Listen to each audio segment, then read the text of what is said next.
Are you ready to unleash your full potential and become unstoppable in your success and leadership? Welcome to the Unleashed and Unstoppable podcast, where we provide powerful insights and strategies for coaches, corporate leaders, and entrepreneurs. I'm Alexanne Carter. And I'm Carol Register, and we're certified master neurocoaches who are passionate about helping you overcome your limiting beliefs and optimize your performance.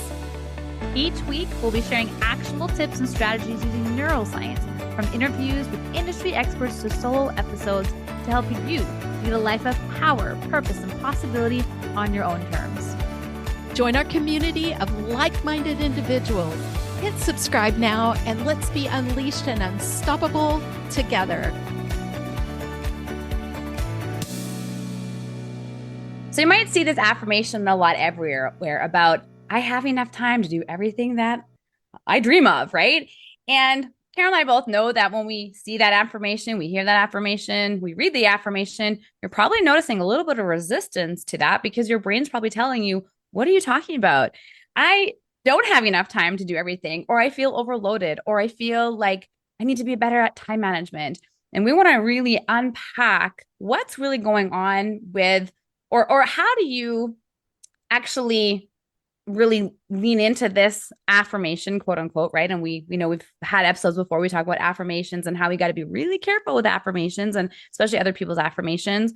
But how for you can you create this, that this becomes a true belief that you do truly have the time for all the things that are important to you, right? Versus feeling like at the end of the day, I even had a client say this to me yesterday, right? I keep going to bed with my never-ending to-do list, feeling like I'm never moving anything forward.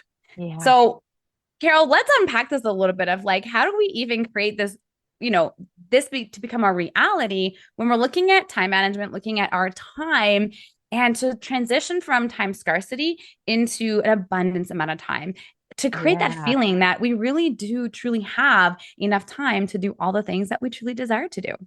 I am so glad we're covering this because a lot of my clients have also been talking about time scarcity, and I've been focusing on scarcity in terms of wealth, but time and wealth are interconnected like this, and one affects the other. And many people point out that time is the most important thing, and that our focus needs to be on time. But when we're operating with that time scarcity in the background, which I have noticed in myself this week with a very full plate, that it affects everything, right? It's another way of operating in scarcity, and scarcity affects every aspect of our lives. It's lack. And so taking an affirmation that says we have an abundance of time, and yet how do we actually wire that in and start to experience it? Is it true, right? Is it in alignment with our values to say that I have more than enough time? There's an abundance of time. And well, yes, for many of us, we get to ask that question of ourselves, and then we get to decide the choice we want to make and the answer we want to have. For me, yes, there is an abundance of time. And when those underlying neural networks that are still in there operating are coming up, and that as they are for my clients, it's really important to recognize this is driving what's going on, right?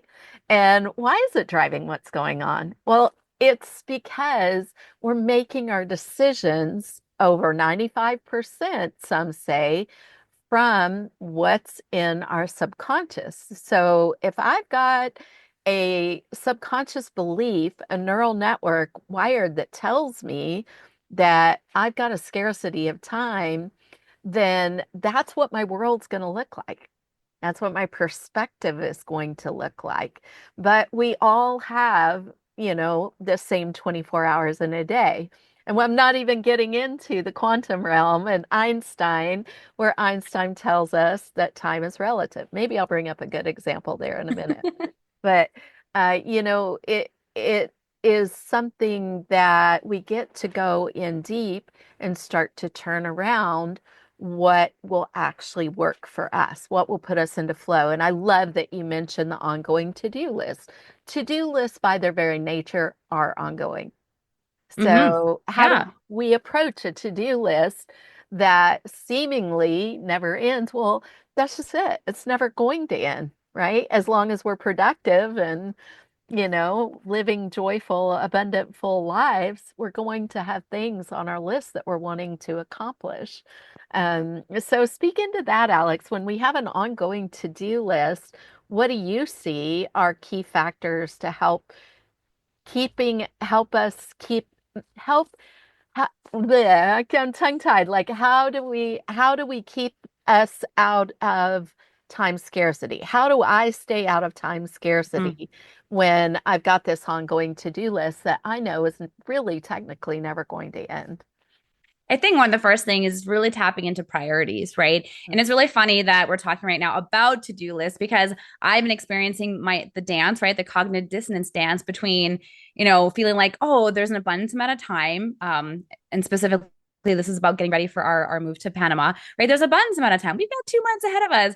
And then I've got the like, oh my goodness, here's the quote unquote, right? Here's the to-do list, right? All the things that, get to be done before we leave in 2 months. And so I think sometimes part of it, like there's a healthiness in the urgency of having clarity, of having that deadline. Like, Yeah. we're gonna get on a plane and everything has to be accomplished before then. So that's very helpful Mm. in terms of like when it looks at our to-do list is prioritizing, Yeah. because a lot of times we see the to-do list, we just think it's like this big long list versus having clarity on when certain things get to take place before other things, right? And so Yeah. I think the thing with the to-do list is always is very linear, but it's taking that linear piece and putting it more horizontal because now your brain's going to see more bite-sized things versus like, right? And I think it was in our recording we did last week, we talked about the bite size versus the big elephant, right? So Yeah. really changing the way we're looking at the to-do list, the priorities. Prioritization is massive, right? It Prioritization is. is huge. Really understand what gets to take place before the other thing. Delegation, Yes. like, I mean, in productivity, how do you become more productive? You start to delegate and really Yeah. ask yourself, are you really the best person to do this? Or is something that you can delegate or Mm. even, yes, eliminate? Because Right. how many times do we put things on the to-do list that are maybe nice to haves or I'd like to do this? We don't Yeah. have to do it, right? It's not an immediate emergency thing that needs to get done. I Mm. think just becoming like building those habits of just looking at, where's the priority? Can I Yeah. delegate it? Can I eliminate it? Just getting into that natural habit, Mm. then it creates this openness, right? So when we think about looking at, yes, I have all the time that I need to get the things done that are important to me. Yeah. I think leaning in, notice how that's my affirmation, Mm. right? What's important to me? It is Right. so easy to be spending our time on things that are not important It's to so you, true. right? That Yeah. are important to everybody else.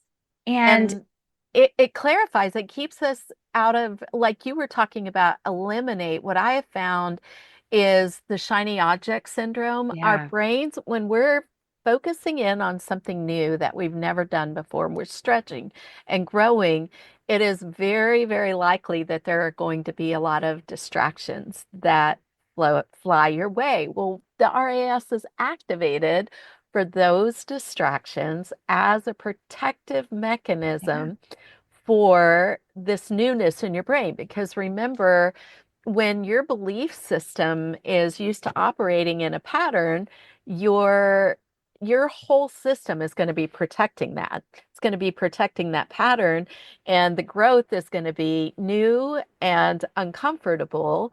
And your system is going to be going, no, no, no, no, this is not safe. We got to get back over here. Like neurochemical, we got to get you back into the safety zone. Distractions come in at that point, and shiny object syndrome. If you're experiencing that right now, take a look and ask yourself, hey, is this brain and body safety going on? Is this hmm belief safety going on? Because quite often it is. And when we have this long list, and when we have this seeming urgency around time, it does clarify things. We just want to be not operating in scarcity. That's the difference. We want to look at time through the lens of abundance, but also appreciate exactly what you said, being able to prioritize, to delegate, and to eliminate, and to know that those distractions are coming in to Yeah. get you off course and take you back to the old path, right? Well, I Um, think this is where it comes in. One of my favorite words of the year that I've used multiple times now is simplicity. yes. Keep it simple, right? Yeah. Because of knowing how our brain likes to overcomplicate things, knowing how our brain likes to distract us to keep us safe, leaning into that simplicity, being grounded in simplicity Yeah. really helps put those barriers up, right? If you're really keeping it simple, if Yeah. you're super focused on what you're up to creating, it becomes like this. I think it's like a bit of a protective mechanism because Right. now you're not allowing in into your RAS, right? You're protecting your gatekeeper to Yeah. really keep your eye on the prize To stay of focused. yeah, of Yeah. the focus and the simplicity. But it's training, it's training that your brain to think that way because its natural tendency is to overcomplicate. Right. The default is to keep you safe. So busyness, for example, right? Yes. Busyness is really what the brain is going to default to Mhm. versus the simplicity, the Yes. slowing down to speed up, creating the space for you, right? Like this whole thing about less is more. It really is true. But when you're dealing with what's going on in the subconscious and the stories and the environment and just society in general, right? Like Yeah. the world is a noisy place. And so you're really going against the grain, so to speak, with what your brain is used to seeing It's and so these beliefs that true. are formed, right? And so Mhm. this is where it's so powerfully to be grounded in what's important to you, right? Be Yeah. grounded in taking that time to get organized, taking Yes. the time to spend time with your to-do list and really go through that process to, you know, go prioritize, delegate, eliminate, and just building those daily habits, right? And those behaviors around setting the time to do that. Because as you said earlier, Carol, right? When you're up to something new, right?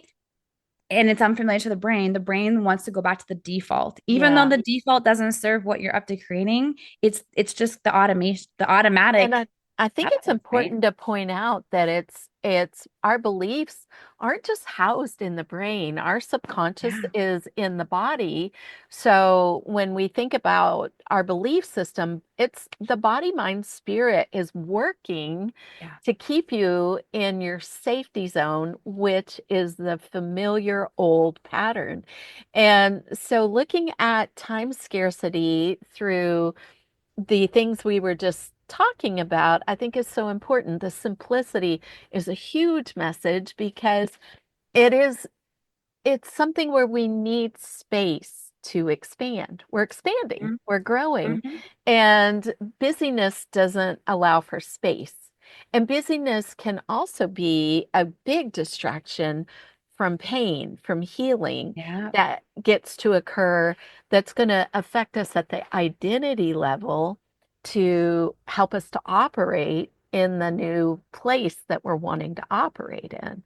And I think it's really important too for me. I know it's been a test, and this is something that I now pass on to clients to be able to say no to really good things. Mhm. And we've talked about this before, but when we're talking about prioritizing, delegating, eliminating, that includes being able to say no to things that look great. I mean, can be incredible, but it's bringing in those priorities, right? It's putting the focus, as we're talking about, that laser focus on what we want to bring in. And it's super interesting how that really affects our energy, our ability Mhm. to create our reality, to attract the things to us that we're wanting to attract. And I think it's important to address the anxiety that comes Mhm. up when Yeah. we are operating in time scarcity. And that's simplicity takes us out of that anxiety. And for me, it brings me back to peace because it's simple. It's doable. And to add that joy piece back in, that celebration piece back in, so that I noticed when I have peace, I'm in flow. And that automatically creates a system of ease, right? Yeah. Because it doesn't, there's time scarcity brings in the chaos Mm-hmm. and the grasping and the anxiety and the tenseness and the things we were talking about, with the It Is Done episode. Yep. Be sure and listen to that episode. Put this with that episode and understand that they go hand in hand. In order to declare something as done, you don't have to operate in scarcity. You can operate in abundance and you can start to train your mind, body, soul in this new way of being. Yeah. I mean, and I'll be transparent, right? Like obviously with 2 months to go when we're recording this episode Mhm. to Panama, like there is a lovely long list of things that do get done, right? And some of it is there's a waiting, right? Some of it is just processing and time. Yeah. But I notice that I feel it, right? Because there is also that deadline, right? Yeah. That's approaching. And I do in those moments to support me is go back to It Is Done. That's why we did the It Is Done episode, because it's just so prevalent for both Carol and I right now in our lives. And then immediately transitioning to just trust and surrender. It's all going to work out Yeah. because it's already done. This is part of Yeah. the process, but it's fascinating, right? Like again, to see, Mm. and I've done international moves previously, maybe not with my kids, right? I haven't Yeah. done them with my kids yet. I've done international moves. So thank goodness I have past experiences that I can like guide my brain to Yeah. remind of like how this went down. And part of those past experiences are also contributing to the anxiety because in some cases it was like, just very like things just coming through like Yeah. last minute, right? Which is why being so much more proactive, this time round. Yeah. Um, but it's just, because of being a master certified neurocoach, because of the work Carol and I do, I'm so much more aware, and I don't have Yeah. like the anxiety doesn't last very long because I Right. have the tools to work through and acknowledge. Like that's like the key piece, just acknowledging it. Like if you can acknowledge, like, hey, and I'm operating from time scarcity, Right. noticing I'm feeling a bit anxious, right? I mean, that's the goal of today's episode, is wanting to provide you with some tools that you can Yeah. really look at, right? Of pausing, acknowledging how you're feeling, acknowledging what's going on, acknowledging you're in that space of time scarcity, and then taking that moment to pause, Yeah. breathe, right? And remind yourself you've got this and it is Yeah. already done. Yeah. And you get to trust yourself. And really it's like, okay, what is one little Yeah. thing I can do right now, right? And just it's just taking those little baby steps, right, to support with movement forward, but also realizing like it's when those moments happen, it's that invitation to pause. And Right. again, it seems very counterintuitive because you feel like I need to be in the doing, Right. but it's not about in the doing, it's about who you be, and taking a second to just reground yourself in the And take a simplicity. space. Yeah. Yeah. The Yeah. space and I love that. The space and the simplicity, Mhm. right? And then just ask yourself, what's that next What's that next that next step, piece? right? Yeah, the breaking Yeah. it down small. And it's super interesting too, as we really look at the key factors of what we can do. It's also about the brain priming that we talk about in other episodes. We won't go in depth on that here, but when you're able to start to build a belief system of abundance, and it's not about the strategy first, but these are simple steps that you can enact today to start to relieve that feeling of scarcity or lack in your life. And also, really take a good hard look at your calendar when you're prioritizing. Mhm. What can you delegate? What can be prioritized, delegated, and eliminated? I think those are my favorite things. And the way you articulated that, Alex, is so clear. And it does bring in the simplicity of, wow, I'm the only one on the planet who controls my calendar. Nobody else controls my calendar, particularly if you're an entrepreneur and a business owner. Now, maybe if you're going to work for a certain set number of hours, and I even have that blocked on my calendar. There are certain hours that I work and certain hours that I don't. But in terms of the control that we have, if we've got so many things on our calendar, then that can easily get confusing. So bringing in that simplicity piece as you're going through prioritizing, delegating and eliminating. I think that's a beautiful, beautiful way to put it. And, starting to change the outlook and the possibilities that happen when we can wire in that there is an abundance time, we have sufficient time available, trusting and surrendering, right? And just as before we wrap up here, Carol, I think you're driving home a really important point that I just want to reiterate for the listener today is the calendar. Yeah. Right? Like, are you using the calendar? Are you using tools? Like, I got to renegotiate a meeting yesterday because I realized I'd set the meeting a few weeks ahead. But when I went through my day, I realized, oh, I didn't take the time that I got to take to prepare for this meeting. And so I renegotiate the meeting. And as I renegotiate the meeting time and moved it ahead, I then made sure on my calendar now I had the time blocked off to then work on the things that I get to work on for that meeting, right? Because it's really easy. And like, here's an example, right? Of like, we sometimes get very busy or we're in conversation, we set meetings, but we forget to put the schedule on the time to create that space to prepare for the meeting or create the space for the daily walk. Yeah. Right? I like not giving yourself a bathroom break or ability to go get a glass of water between meetings, like having meetings scheduled too tight back to back. And then you're left feeling maybe drained or you're left feeling like, oh, I don't have enough time. I've got to get on this meeting right now. Like when that space can be planned in.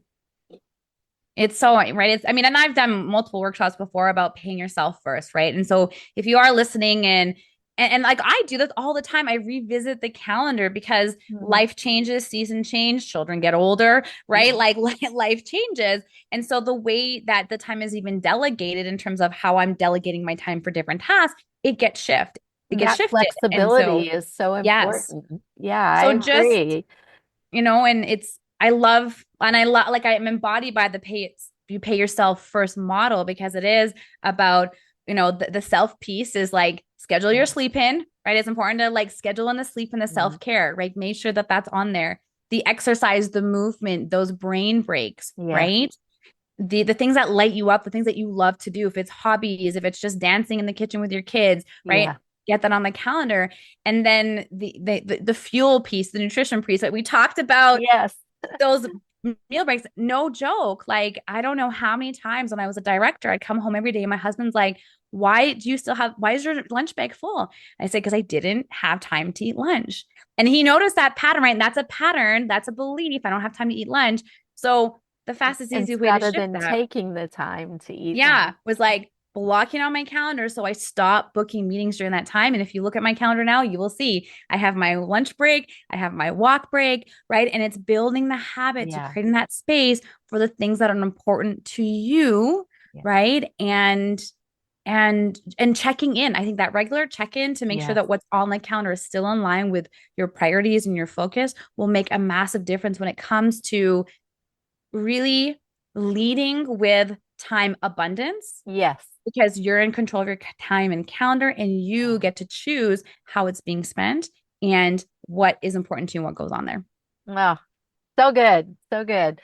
Let us know, give us feedback if you love this episode, if you found it helpful, especially if you've been feeling time scarcity or overwhelm, distraction, any of these things have been coming up for you. And we can't wait to see you next week. So ciao for now. Remember also to use the chat feature in the show notes to be able to send us a message to let us know what resonated with you guys. All right. That's right. Ciao. See you next Thursday. Thanks for tuning in to another episode of the Unleashed Unstoppable podcast with your hosts, Alexandra Carter and Carol Register. If you enjoyed this episode and you'd like to help support the podcast, please share it with others. Post about it on social media or leave a rating and review and subscribe. That's all for this episode, Wildly Ambitious Leaders. See you next week.